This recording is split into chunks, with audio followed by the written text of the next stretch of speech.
Every year, thousands of people flee war-torn countries like Sri Lanka and Afghanistan in the hopes of making it to Australia for a better life. Many end up here in Malaysia seeking refugee status from the UNHCR. Others continue on their treacherous journey. But Australia is trying to stem the tide of illegal migrants and urging Indonesia and Malaysia to do the same. I'm Fauzia Ibrahim.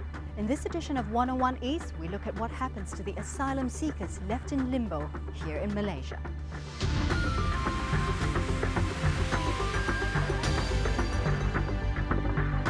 Refugees are often expected to pay exorbitant fees to human smugglers to help them escape wars, dictatorships and discrimination.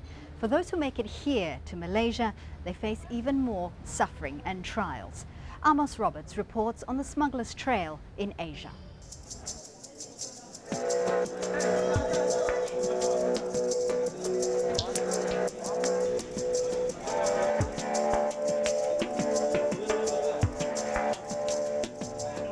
One 114 Sri Lankan Tamils arrested in Malaysia.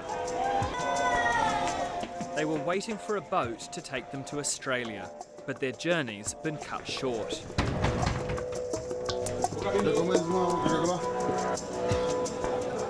Malaysia could never be accused of being soft on illegal immigration. Hello. How are you? It's a place which simply does not provide any viable protection to refugees, and in fact, in many respects, provides a further place of danger for them. Well, I've had no evidence of mistreatment in recent times raised with me. Certainly we encourage our neighbours to treat people fairly.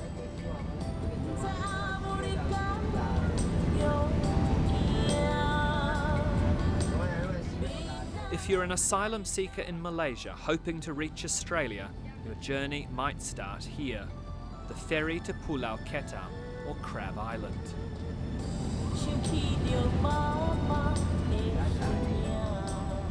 From these mangrove swamps and stilt villages, it's not far to Indonesian Sumatra, just across the Malacca Strait. It's easier to get over there from here. You can go straight to the west and get to Indonesia. You go by boat. If it's a powerful boat, it only takes 4 hours. There are no immigration controls here or at the port on the mainland. Most of the illegal traffic across the strait is made up of Indonesian workers, but locals recall seeing Iraqis and people smugglers here earlier this year. Everything is organized. People smugglers are around.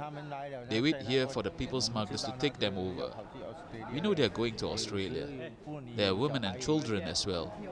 Through binoculars, we saw women dressed in black.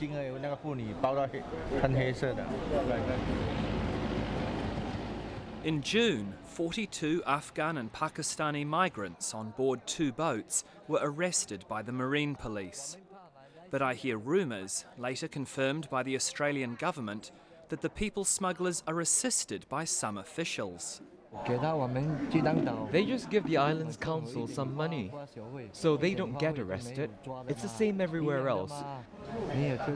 That's enough. I'd better not tell you too much. Australia's worried that Malaysia is a weak link in its border protection chain. Well, basically a second pipeline opened up largely as a result of the Tamils fleeing Sri Lanka. And basically we have a couple of people smuggling syndicates who have found the pressure in Indonesia a bit tough and have looked for an alternative route, if you like, and they have had this operation running out of Malaysia.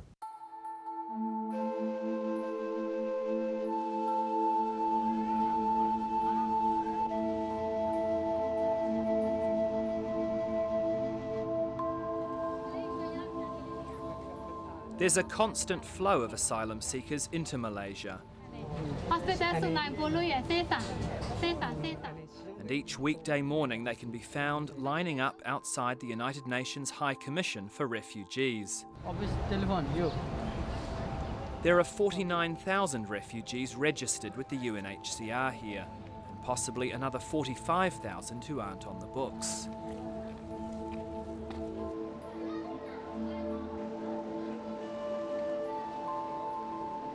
90% have fled from Myanmar or Burma. Of the rest, most are from Afghanistan, Iraq, and increasingly Sri Lanka.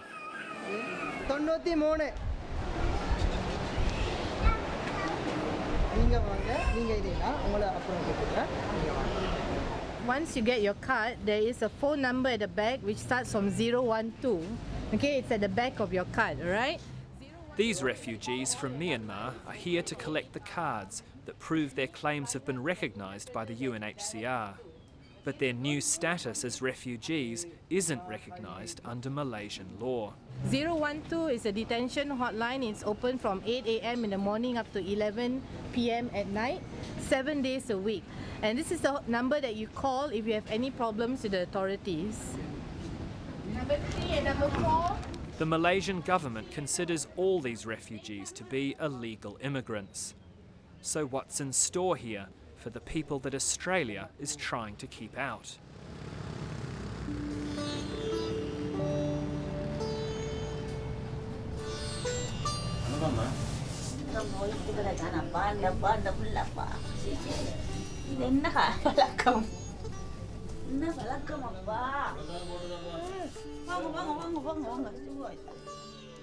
A few crowded rooms are a sanctuary of sorts for these Tamil families from Sri Lanka.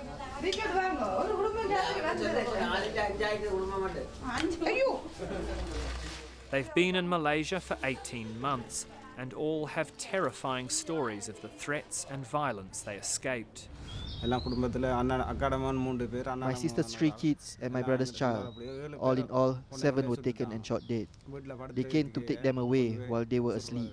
At dawn, they blindfolded them and took them away.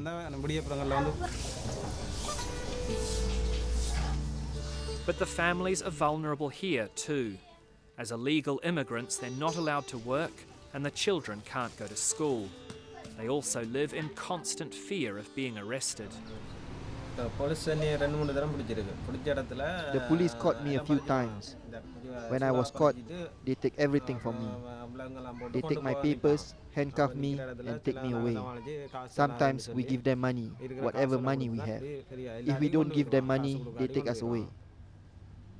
If we are in jail, the kids are alone. But if we all get caught, we are all going to suffer. That's what we fear. So they don't risk leaving home unless it's absolutely necessary. For more than a year now, they've lived in a state of self-imposed house arrest.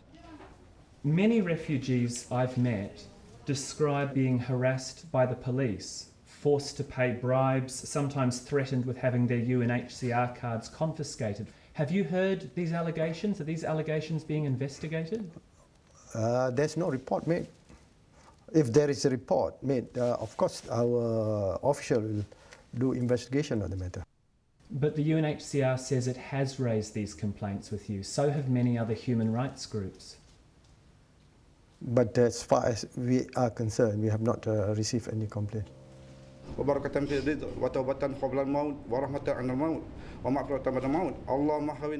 Even more than the police, this is whom refugees in Malaysia truly fear.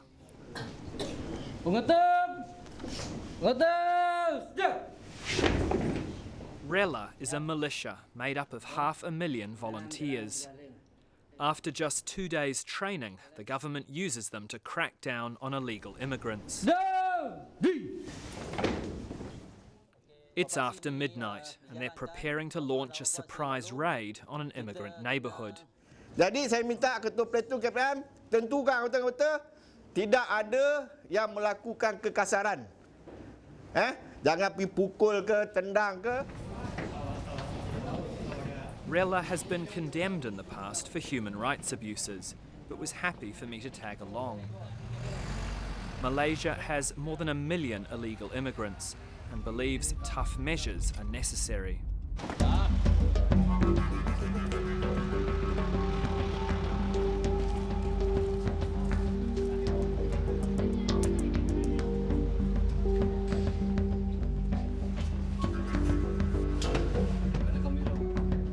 The volunteers spread out and start going from door to door looking for migrants.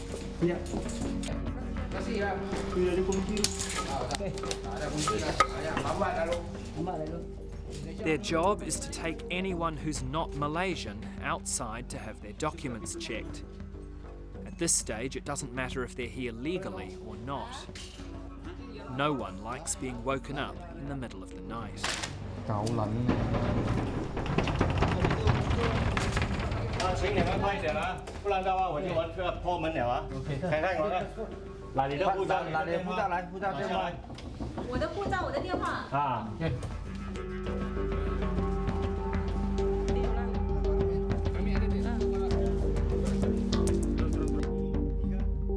Within an hour, several hundred people have been dragged out of bed. Jalan betul-betul, jangan emergency jalan. Jalan betul-betul, jangan emergency. Betul-betul balik. Barisan, mana barisan? Pegang bau, pegang bau.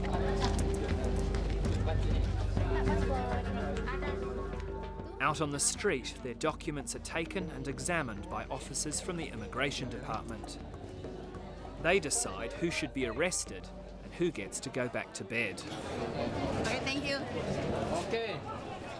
Although refugees are also illegal immigrants, the government insists they are not arrested or detained. Have you found anyone here who has a UNHCR card? No, we obviously we release them. You release the people with the UNHCR yes, card? yes. The UNHCR says fewer refugees are being picked up these days, but that it's still common. Most I spoke to said they had a friend or relative who'd been arrested.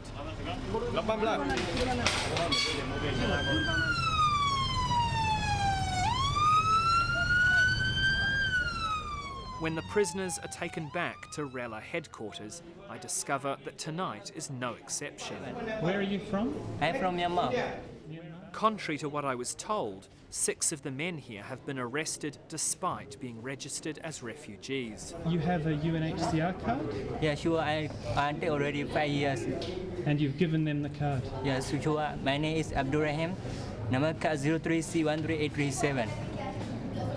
Just so many problems coming here, and I tell you so many price. This people is very not good. Tell me like animals.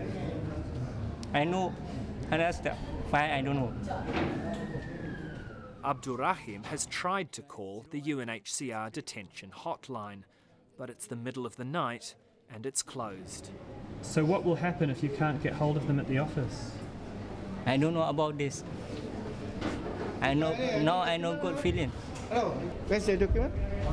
Okay already. Okay. Yes, in Padang. Come here. Okay. Sir, just tell me what happens if your men do find someone with a UNHCR card. What is the procedure? So the immigration asks us to detain them. Then we have to bring them to the immigration depot. We're going to bring them to depot, Lengjing. The detention centre? Yes.